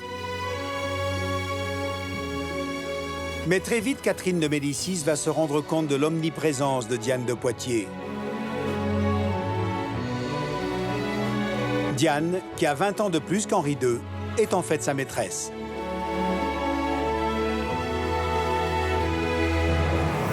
Pour Henri, elle est l'amie, elle est la confidente, elle est presque une figure maternelle. Diane est une belle femme. Malgré son âge, elle garde un visage finalement relativement peu marqué par rapport à d'autres dames de son époque. Elle a surtout une très belle poitrine et bien qu'elle est veuve, elle n'hésite pas à montrer la belle peau qu'elle a. C'est ce qui fait la moitié de sa beauté, en fait. La beauté de sa peau, la beauté de sa carnation. Surnommée la plus que reine, Diane de Poitiers exerce une influence importante sur le roi qui l'a faite duchesse de Valentinois. Cette liaison qu'elle entretient avec Henri est très mal vécue par Catherine de Médicis, qui a eu la mauvaise idée de tomber amoureuse de celui qu'elle a épousé. Elle aime le roi d'un amour sincère. Elle évite de l'offusquer. Elle le ménage très souvent. Et elle ménage sa favorite, elle ménage sa maîtresse également. On a beaucoup imaginé Catherine de Médicis comme une petite Italienne parlant mal le français, boulotte, tout le temps enceinte, dans l'ombre de la grande et belle Diane de Poitiers. Or, la réalité était tout autre. Catherine était imprégnée de son rôle de reine. Pendant les 12 années de règne d'Henri II, Diane de Poitiers a les faveurs du roi. Elle embellit et transforme Chenonceau que son amant lui a offert. Pour elle, il est évident que ce château est à jamais sa propriété. Le 30 juin 1559, Henri II est grièvement blessé lors d'un tournoi. Il succombe 10 jours plus tard. La vie de Diane de Poitiers bascule. Lorsque Henri II décède brutalement, Catherine de Médicis, parmi les premières décisions qu'elle prend en tant que reine-mère et régente, c'est de lui demander, d'abord gentiment, de rendre Chenonceau. Diane refuse Catherine finalement propose d'échanger le château de Chenonceau contre le château de Chaumont, qui est foncièrement beaucoup plus intéressant. Et Diane cède. Elle comprend aussi que Catherine de Médicis est reine et que finalement, elle est quelque part en droit de l'exiger. Catherine de Médicis récupère donc Chenonceau que son beau-père François Ier lui avait promis.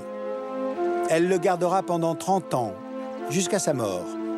30 années pendant lesquelles elle y organise des fêtes grandioses en l'honneur de ses fils. Catherine de Médicis n'aura de cesse de transformer Chenonceau. Son désir est d'en faire une résidence royale. Diane de Poitiers avait commencé à le faire en construisant ce pont qui enjambe le Cher. Eh bien, Catherine, elle, va le recouvrir et bâtir cette magnifique galerie pour y recevoir sa cour. Certains voient dans cette construction une ressemblance avec le célèbre pont de Florence, le Ponte Vecchio, Florence, où Catherine a passé son enfance.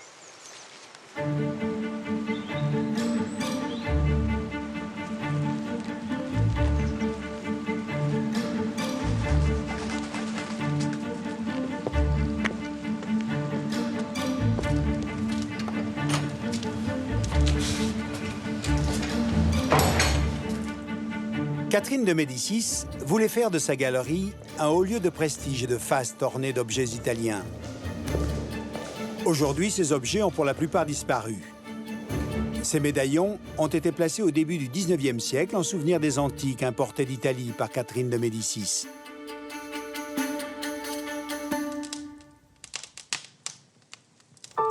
Tout au long de son histoire, Chenonceau a attiré les talents et inspiré les plus grands artistes. D'où cette collection exceptionnelle de peintures de grands maîtres. Le Tintoret, le Corrège,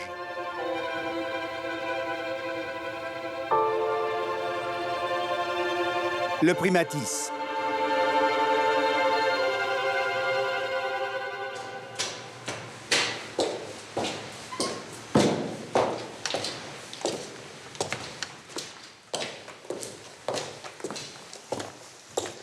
Chacun connaît l'affection maternelle qu'éprouve la reine pour ses enfants, mais son préféré, c'est lui, Henri de Valois. Elle a une tendresse toute particulière pour cet enfant. Mais voilà, Henri n'est pas destiné à régner en France, il faut donc lui trouver un autre royaume. Et Catherine de Médicis décide que ce sera la Pologne-Lituanie. Mais à cette époque, on n'est pas roi comme cela en claquant des doigts. En Pologne, cela résulte d'une élection. Qu'à cela ne tienne, Catherine de Médicis va déployer tous ses talents de stratège et elle imposera son fils, qui se rend à Cracovie en 1573. Et cette ville, à l'époque, elle aussi est façonnée par la Renaissance italienne, Cracovie, où nous nous rendons à présent.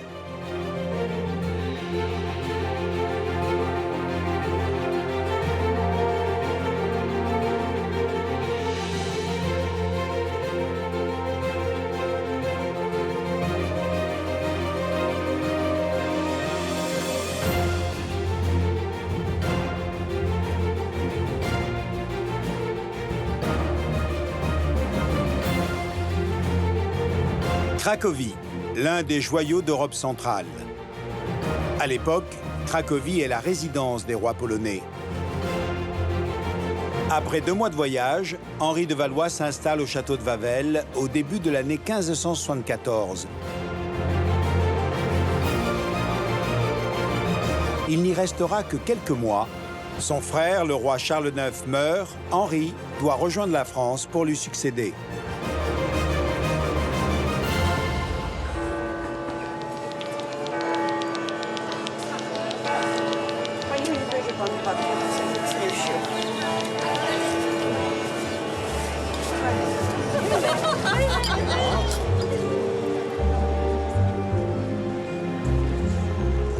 C'est le passage d'une reine italienne sur le trône polonais, 60 ans plus tôt, qui a fait de Cracovie une ville de la Renaissance. Cette reine, c'est Bona Sforza. Elle est issue de la puissante dynastie milanaise des Sforza, ennemie quasi héréditaire des Médicis. C'est en haut de cette colline de Wawel que la reine Bona s'installe en 1518, dès son arrivée en Pologne.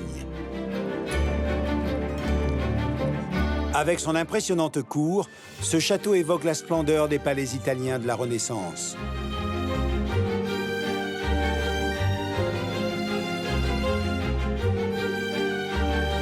Bona Sforza est âgée de 24 ans. Elle vient en Pologne pour épouser le roi Sigismond. Il a 50 ans. Il est sans héritier.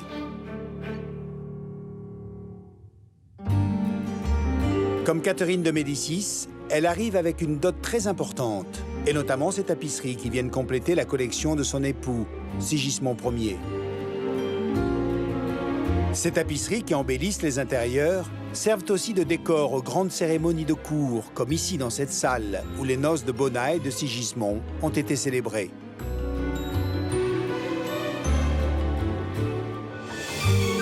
« 20 ans plus tôt, un incendie a détruit la majorité de Wawel. À la demande de Sigismond Ier, le château a été reconstruit par des architectes italiens dans un style typique de la Renaissance.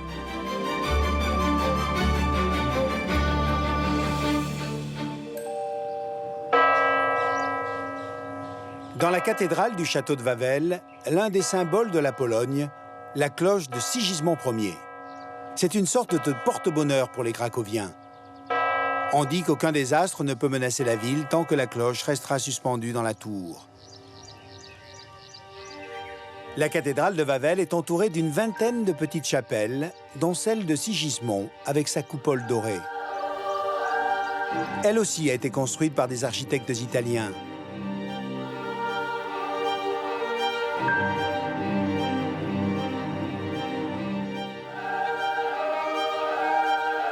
On y trouve à l'intérieur de nombreux chefs-d'œuvre.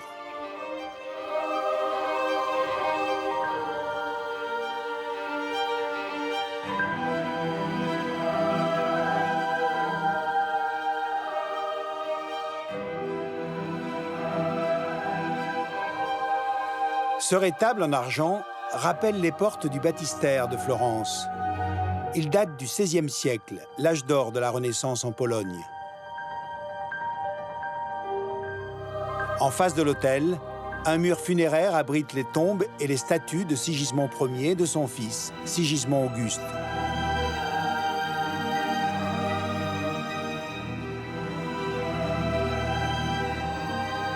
Mais à Wawel, il y a une autre merveille que je voudrais vous faire découvrir. C'est la salle des députés. C'est ici, entre autres, que le roi rend la justice. L'originalité de cette salle vient du plafond à caisson et des têtes qui le décorent. Elle représente aussi bien les courtisans que de simples citadins. Personne ne sait réellement qui est à l'origine de ce plafond, mais pour certains, l'influence de Bona n'est pas à exclure. Le schéma du plafond rappelle en effet des œuvres produites à la même époque en Italie. Il y a une légende qui court au sujet de ce plafond, et tout particulièrement à propos d'une de ces têtes, celle de la femme à la bouche bâillonnée. Sigismond Auguste, le fils de la reine Bona, avait l'habitude de rendre justice dans cette salle. Mais un jour de fatigue et de lassitude, il expédia un peu trop vite une affaire en n'écoutant qu'une des deux parties. Et il rendit un jugement totalement injuste. Personne dans son entourage n'osa dire quoi que ce soit, quand, soudainement, venue du plafond, une voix dit clairement « Roi, ton jugement est injuste ». Sigismond Auguste ne dit rien, convoqua à nouveau les deux parties et rendit un jugement totalement inverse. Le lendemain, il convoqua un de ses sculpteurs et lui dit de rajouter un bâillon sur la bouche de la figure qui avait osé parler la veille dans cette salle, et c'est ainsi que naquit la légende de la justice bâillonnée.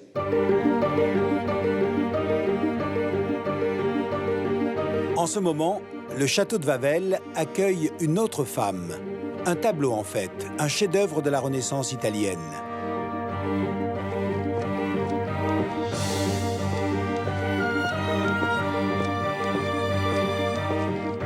Il s'agit de la Dame à l'Hermine, peinte par Léonard de Vinci.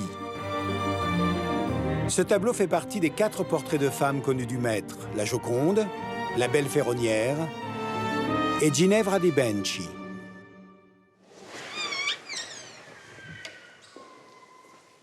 La Dame à l'hermine, c'est sans doute le tableau le plus célèbre de Pologne. Il représente Cecilia Gallerani. C'est une jeune et belle, très belle poétesse italienne. Elle a 16-17 ans quand elle est représentée sur ce tableau.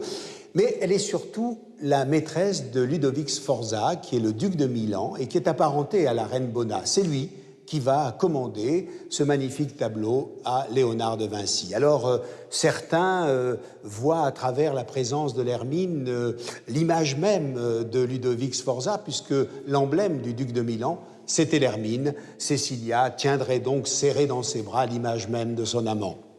Puis d'autres voient tout simplement un détail pratique, puisque l'hermine cacherait le ventre de Cecilia, qui serait enceinte à cette époque-là de son amant. Elle porte un fils qui s'appellera Césarée, qui deviendra chanoine de Milan. Cette toile fait partie de la grande histoire, puisqu'au cours de la Seconde Guerre mondiale, les nazis s'accapareront cette toile, l'exposeront à Berlin. Elle sera rendue en 1946 à la Pologne et à ses propriétaires. Elle fait partie aujourd'hui d'une collection privée.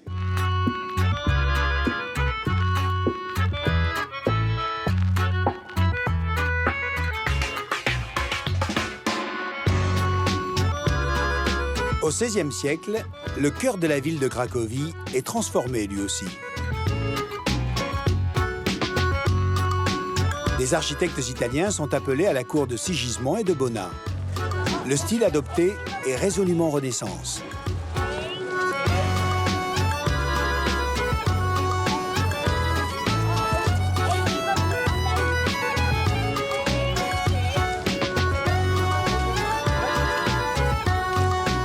Le joyau de cette architecture, c'est la halle aux draps.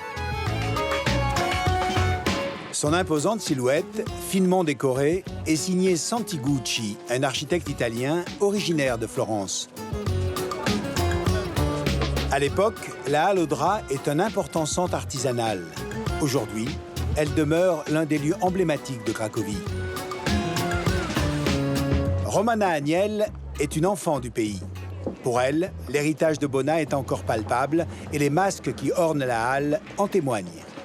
Depuis mon enfance, je passe ici et j'étais toujours très fascinée par ces masques. Et Reine Bona, elle a vraiment introduit cette mode des bals masqués à la cour de Wawel. Et c'était quelque chose qui était très connu en Italie. Et en Pologne, en fait, c'était une nouveauté et les gens, très rapidement, on était fascinés par ce genre de bals masqués parce que les masques permettaient à cacher son identité, à danser avec des gens qu'on ne connaissait pas. Donc, en fait, c'était quelque chose qui est devenu très important dans la tradition des bals masqués en Pologne.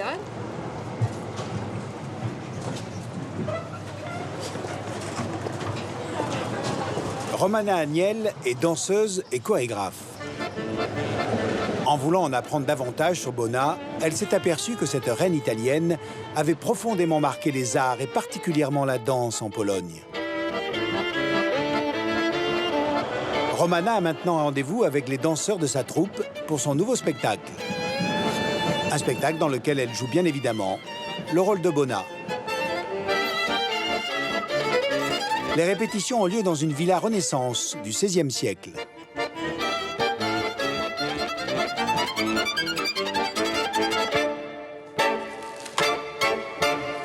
Au total, une petite dizaine de jeunes danseurs et danseuses formés au ballet de cour participent aux répétitions.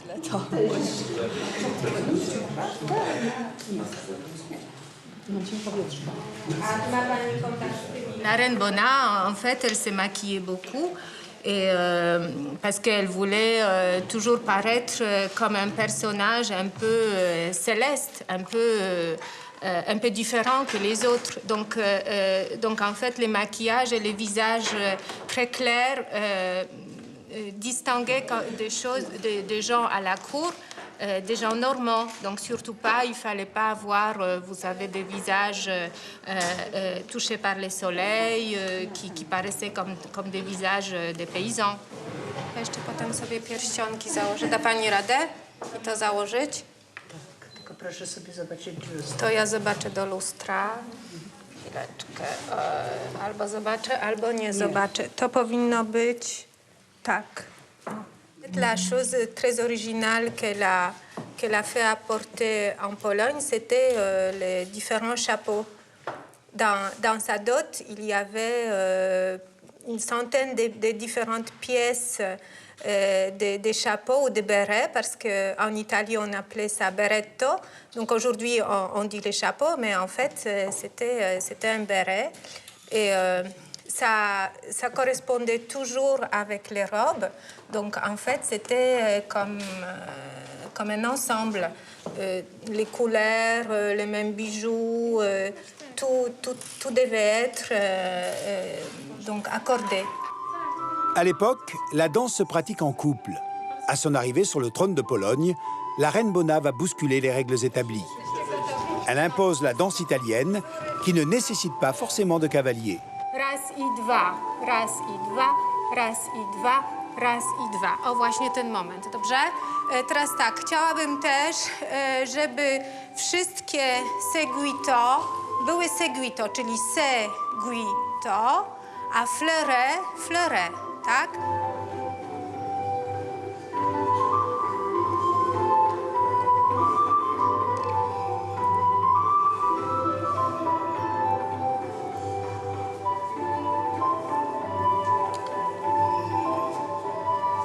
Bona, c'était quelqu'un qui connaissait très bien la danse depuis son enfance. Et elle a beaucoup aimé la danse parce que c'était un moyen aussi d'exister à la cour, de se montrer, de paraître. Et c'était justement sa façon aussi de briller.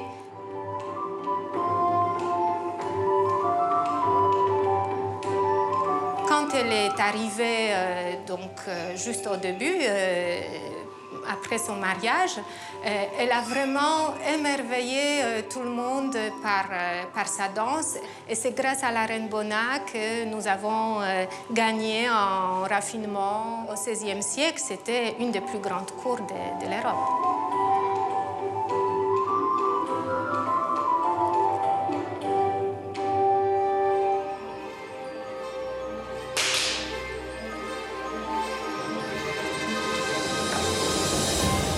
À l'époque, la cour de Cracovie tire sa richesse d'une mine de sel située à une vingtaine de kilomètres de la ville. Un tiers des revenus du royaume provient de l'extraction de ce sel. Ici se cache un trésor unique au monde.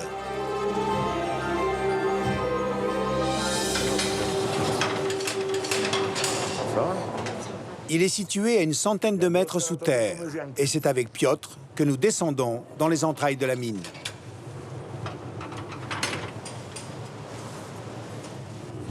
Szczęść Boże. Szczęść Boże.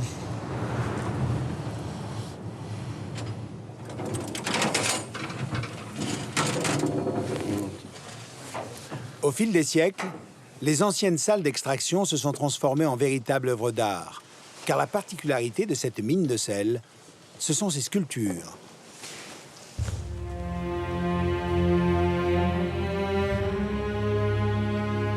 La merveille de la mine, la chapelle Sainte-Kinga. Grâce à ce chef-d'œuvre, la mine de Wieliczka est classée au patrimoine mondial de l'humanité depuis 1978. Dans ce sanctuaire souterrain somptueux, tout est en sel. Les sculptures, l'autel, les bas-reliefs. Ce sont les mineurs qui, au fil des années, ont appris à travailler le sel.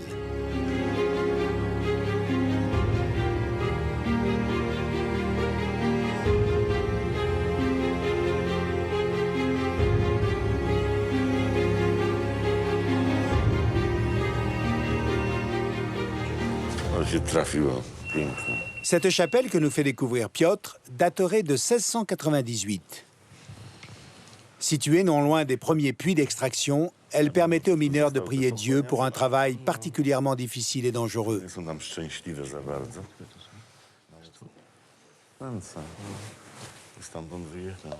Proszę zobaczyć, to jest sól przejrzysta. Ona prześwietla. Tam widać, że światło przechodzi przez sól. Au début, les mineurs ont construit ces chapelles pour se recueillir. Mais très vite, ils se sont mis à sculpter des statues à l'effigie des personnalités les plus importantes de Pologne. Cette chapelle abrite la statue de Nicolas Copernic, mais aussi celle de Casimir le Grand, roi de Pologne.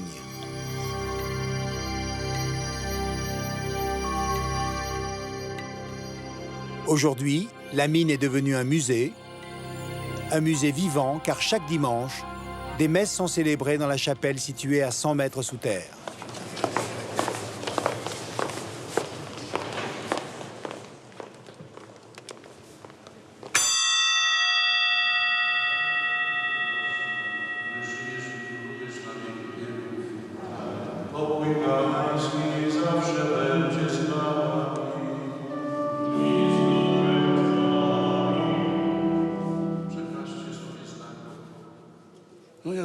À chaque fois que je rentre ici, je ressens quelque chose de particulier. Pas seulement à cause de ce lieu, mais aussi du fait du nombre de personnes qui s'y recueillent et de l'intensité des prières qui s'y déroulent.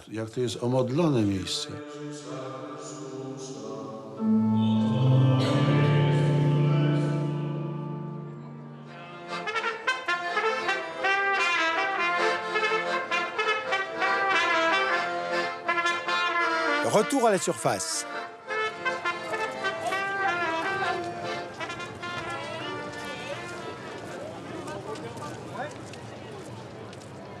Toutes les heures, sur cette grande place de Cracovie, un événement particulier ponctue la vie des habitants.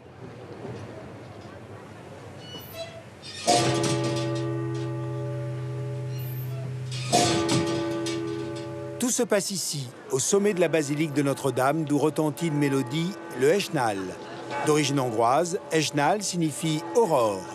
Cette tradition remonte au Moyen-Âge. À l'époque, on sonnait le clairon à l'aube pour annoncer l'ouverture des portes de la ville. Le morceau est très court.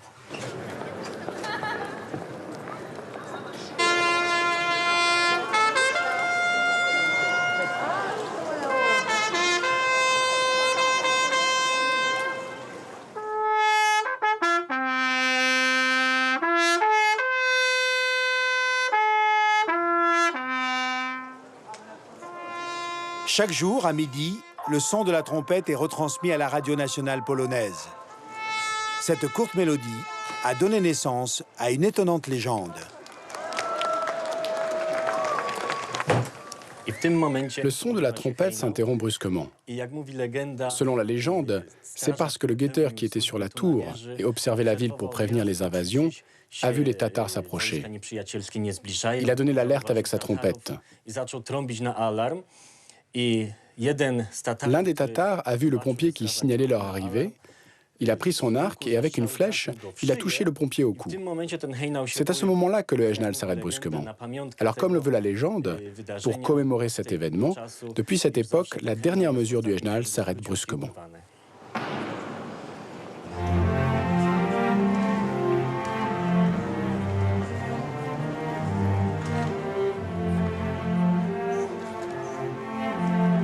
Mais cette église abrite un autre cérémonial.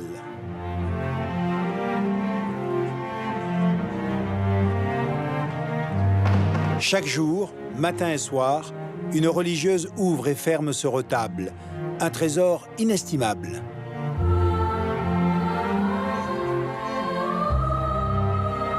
Ce chef-d'œuvre est considéré comme le plus grand retable de la Renaissance. Il est l'œuvre d'un artiste de Nuremberg, Veit Stoss.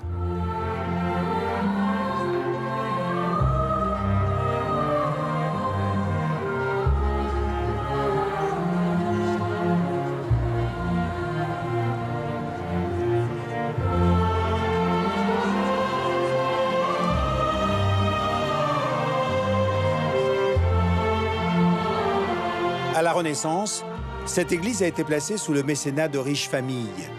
Grâce à leurs dons, l'église est devenue l'un des monuments religieux les plus réputés d'Europe centrale.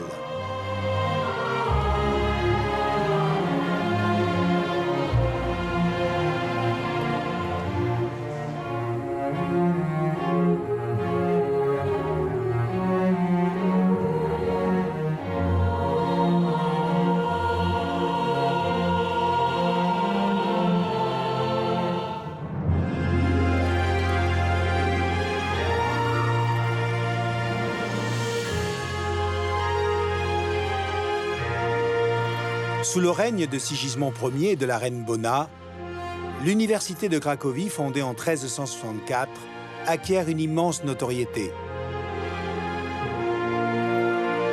On vient de l'Europe entière pour étudier ici. On y enseigne l'astronomie, les mathématiques ou encore la philosophie.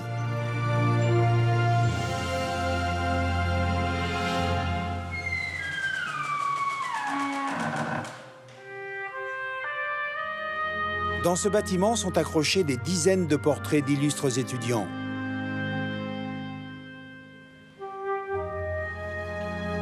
Parmi eux, Jean-Paul II ou encore Nicolas Copernic. Copernic est l'un des personnages les plus emblématiques de la Pologne de l'époque. Il est chanoine, médecin, mathématicien, astronome. En 1543, il écrit l'œuvre de sa vie.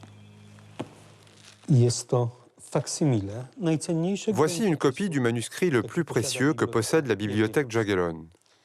Il s'agit d'une copie du manuscrit de Nicolas Copernic, de son œuvre majeure intitulée « De la révolution des sphères célestes ».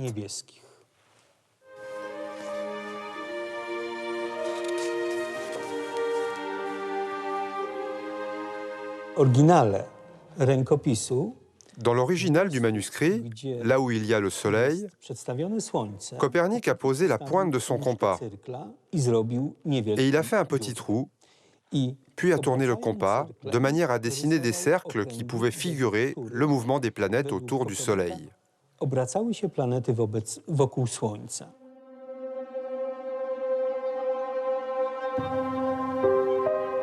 Avec ses recherches, Copernic bouleverse la perception du monde.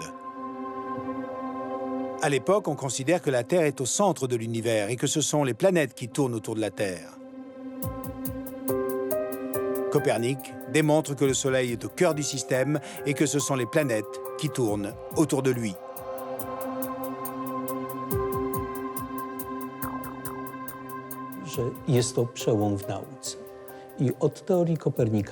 À partir de la théorie copernicienne sont nées d'autres théories et d'autres études qui ont conduit à une véritable révolution scientifique.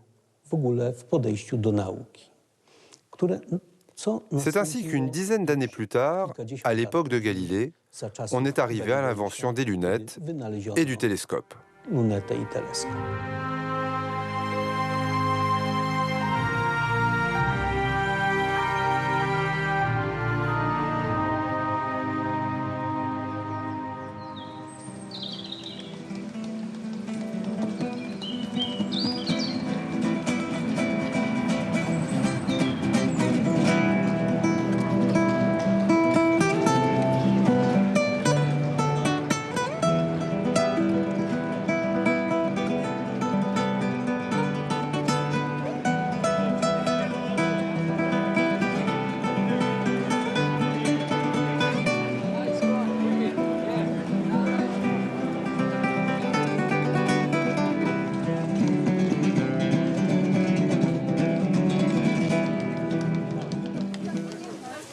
À son arrivée à Cracovie, la reine Bona fait venir à la cour un certain nombre de cuisiniers italiens.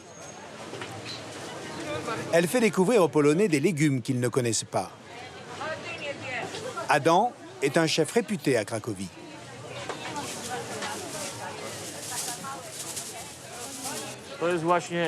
Ça, c'est notre bouquet italien.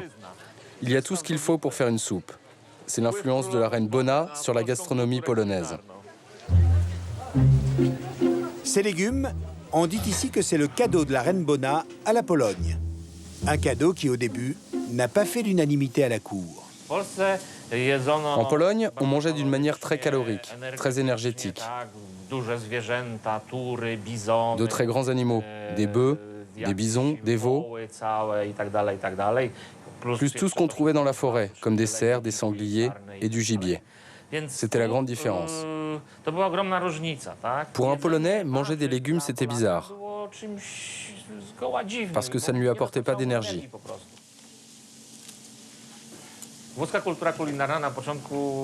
Au début, la noblesse polonaise s'est moquée de la gastronomie italienne. Les Italiens étaient perçus comme un peuple plutôt gringalet, je dirais. Ils n'étaient pas très grands et trop minces. Dans la tête des Polonais, on les voyait comme des personnes un peu miséreuses. Et on pensait qu'ils avaient cet aspect miséreux parce qu'ils ne mangeaient pas bien. Et on se disait même, quand on se rendait à une fête chez un Italien, il faut bien manger avant, parce que là-bas, on ne trouvera rien de bon sur la table.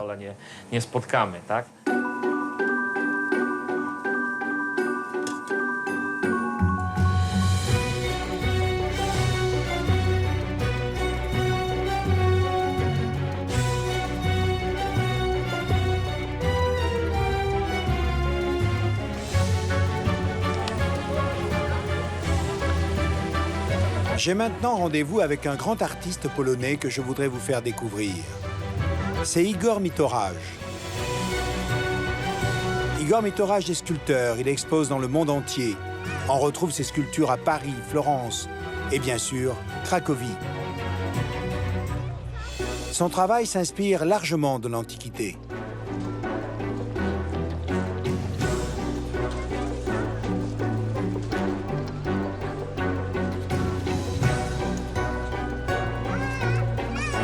Cette tête monumentale représente Eros, le dieu de l'amour et de la puissance créatrice.